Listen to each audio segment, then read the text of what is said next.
आप सब जिनके समर्थन में यहाँ पर उपस्थित हुए हैं और मेरा इनसे बहुत पुराना साथ है, नाता है। मैं इनके घर तक गया हूँ, गांव तक गया हूँ कई बार, और अक्सर हम लोग दूरभाष पर भी संवाद पर रहते हैं। आप सबका आशीर्वाद इनको मिलेगा। आदरणीय छत्रपाल गंगवार जी जो बहुत ही सहज है, सरल है और एक सामान्य व्यक्ति जिस प्रकार का होता है, जो कहते हैं कि अपनों का नेतृत्व और अपना प्रतिनिधि कैसा होना चाहिए, अगर सचमुच उसकी प्रतिमूर्ति किसी में दिखाई देती है तो छत्रपाल जी में दिखाई देती है। भाइयों बहनों, आज मैं इन्हीं के लिए आप सबके बीच में आपका समर्थन मांगने के लिए आया हूं, आपका आशीर्वाद मांगने के लिए आया हूं, और आपका एक एक वोट, आपका दबाया हुआ एक एक कमल का बटन सीधे सीधे जहां छत्रपाल जी को आपका वोट मिलेगा, वहीं हमारे प्रधानमंत्री आदरणीय मोदी जी के हाथों को भी मजबूती प्रदान करेगा, उनको ताकत देने का काम करेगा, ऊर्जा देने का काम करेगा।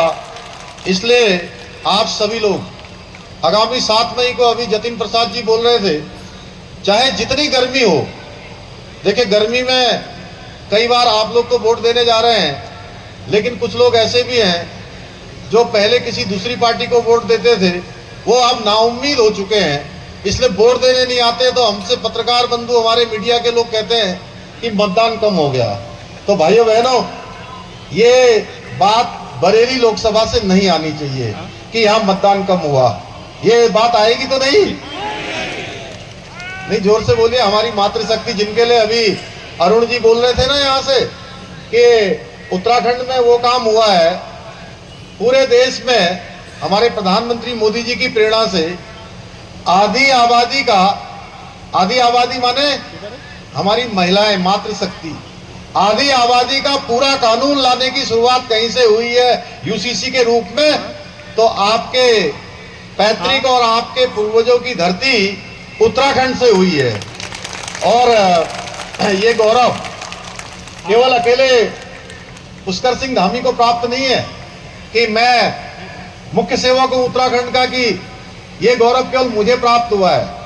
ये गौरव हर एक उत्तराखंडी को प्राप्त हुआ है जो उत्तराखंड से जुड़ा हुआ है, क्योंकि आज पूरे देश के अंदर एक ही बात की चर्चा हो रही है। जैसे हर जगह पहले चर्चा होती थी कि कौन सी सरकार बनेगी, कौन प्रधानमंत्री बनेगा इस बार के चुनाव में, यह चर्चा का विषय नहीं है कि प्रधानमंत्री कौन बनेगा। सबको पता है और सब जगह चर्चा है कि मोदी जी ही तीसरी बार प्रधानमंत्री बनेंगे और भारतीय जनता पार्टी एनडीए की ही सरकार बनेगी। तो भाइयों बहनों, मोदी जी के नेतृत्व में जो संकल्प उत्तराखंड की जनता ने इस बार हमको आशीर्वाद देके पूरा करवाया, हमने जो यूसीसी का विधेयक हम लेकर आए, हम उत्तराखंड के विधानसभा के चुनाव में उत्तराखंड की देवतुल्य जनता के सामने गए और हमने कहा कि अगर नई सरकार बनती है तो नई सरकार का सबसे पहला काम होगा कि देवभूमि के अंदर रहने वाले हर एक व्यक्ति के लिए, चाहे वो किसी वर्ग का होगा, किसी पंथ का होगा, किसी समुदाय का होगा, किसी जाति का होगा, सबके लिए हम एक समान कानून लाएंगे। और उसके पीछे हमने कहा कि देवभूमि उत्तराखंड है, जहां 4 धाम है, आदि कैलाश है, हर एक स्थान देवों से आच्छादित है। हर एक घर से, कोई सेना में है, कोई अर्धसैनिक बलों में अपनी सेवाएं देश के किसी न किसी कोने में दे रहा है, जहां बद्रीनाथ जी भी हैं, केदारनाथ जी भी हैं, जहां मां गंगा भी जहां से निकलती है, यमुना भी जहां से निकलती हैं, आदि कैलाश जहां है, काली गंगा भी है, सरयू भी है, शारदा भी है, सरस्वती भी है, रामगंगा भी है।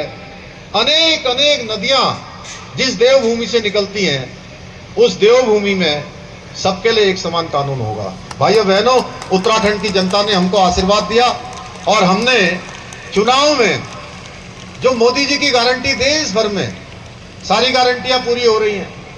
अभी यहां से जतिन जी बोल रहे थे, अरुण जी बोल रहे थे, कपिल देव जी बोल रहे थे, और आपके मेयर तो डमरू बजा रहे थे। यहां से उनका डमरू बज रहा था जब बोल रहे थे। तो सारी गारंटियां मोदी जी की पूरी हुई। उत्तराखंड के अंदर ये यूसीसी वाली मोदी जी की गारंटी देश आजादी के बाद हिंदुस्तान के किसी राज्य में सबसे पहले पूरी हुई है, तो देवभूमि उत्तराखंड में हुई है। भाइयों बहनों, मुझे खुशी है कि मैं उत्तराखंड का मुख्य सेवक हूं, और देवभूमि उत्तराखंड की जनता ने जिस काम के लिए हमें चुना वो काम पूरा हुआ।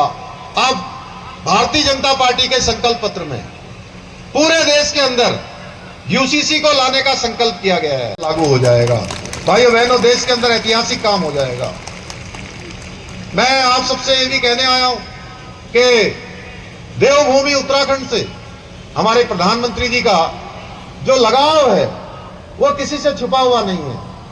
आज चार धाम आप देखिए किस तरह से Badrinath, Kedarnath, Gangotri, Yamunotri all weather road है। केदारनाथ पुनर्निर्माण का काम, बद्रीनाथ मास्टर प्लान का काम, केदारनाथ का रोप वे, हेमकुंड साहब का रोप वे, इन सब पर तेजी से काम हो रहा है। इसके साथ साथ जहां चार धाम विकसित हो गए, हर साल वहां की यात्रा 10-10 लाख बढ़ जा रही है। भाइयों बहनों, पिछले साल से पिछले साल 2022 में 46 लाख लोगों ने चार धामों के दर्शन करे, और 2023 में यह संख्या 10 लाख बढ़कर 56 लाख हो गई, और इस बार इससे भी ज्यादा बढ़ने वाली है। अभी यात्रा शुरू होने में 2 हफ्ते का लगभग समय बचा हुआ है, और अभी तक 20 लाख के लगभग रजिस्ट्रेशन अभी तक हो चुके हैं। जहां चार धाम तेजी से विकसित हो गए, वहीं हमारे प्रधानमंत्री जी ने, जिनके हृदय में उत्तराखंड बसता है, आज मैं देख रहा हूं हमारे गिरीश पांडे जी से लेकर उत्तरायणी वाले जितने लोग हैं, सारे के सारे उत्तराखंड की ब्रह्म कमल की टोपी अपने सर पर लगाए हुए हैं, और इस टोपी को भी पूरे विश्व में ले जाने का काम किसी ने किया है, तो प्रधानमंत्री आदरणीय मोदी जी ने किया है। भाइयों बहनों, 2022 के 26 जनवरी के गणतंत्र दिवस की परेड पर उन्होंने यही टोपी धारण की थी। हर समय उनके हृदय में उत्तराखंड बसता है।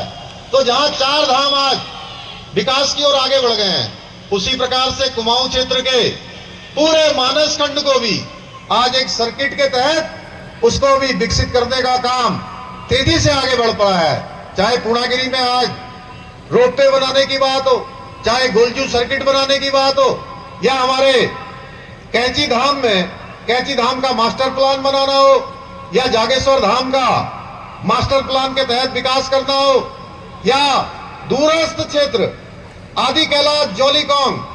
मुझे याद है, मैं यही एयरफोर्स का जो हमारा यहाँ पर स्टेशन है, इसी एयरफोर्स के स्टेशन से प्रातःकाल 5:30 बजे माननीय प्रधानमंत्री जी के साथ आदि कैलाश की यात्रा पर गया था।